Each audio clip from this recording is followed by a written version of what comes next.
1928 லாகூர் சதி வழக்கு. பகத்சிங் அவர்களுக்கு மரண தண்டனை பெற்றுக் கொடுத்த வழக்கு.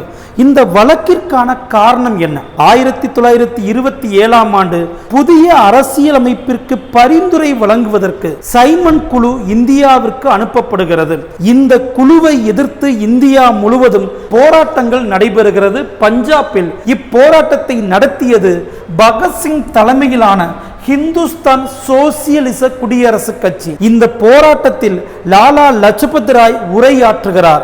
இந்த போராட்டத்தை தடுப்பதற்காக லாகூர் காவல்துறை கண்காணிப்பாளரான ஜேம்ஸ் ஏ ஸ்காட் தடியடிக்கு உத்தரவிடுகிறார். இந்த தடியடியின் காரணமாக லாலா லஜபத் ராய் மரணம் அடைகிறார். இந்த மரணத்திற்கு பழி வாங்குவதற்காக டிசம்பர் 17, 1928 பகத்சிங், ராஜ்குரு, சுக்தேவ் மூவரும் ஜேம்ஸ் ஏ ஸ்காட்டை கொலை செய்ய முயற்சி செய்கிறார்கள். தவறுதலாக காவல்துறை உதவி கண்காணிப்பாளரான ஜான் சாண்டர்ஸ் கொல்லப்படுகிறார். இந்த வழக்கிற்காக பகத்சிங் உட்பட 21 பேர் கைது செய்யப்படுகிறார்கள். வழக்கில் அக்டோபர் 7, 1930 பகத்சிங், ராஜ்குரு, சுக்தேவ் மூவருக்கும் மரண தண்டனை அறிவிக்கப்படுகிறது.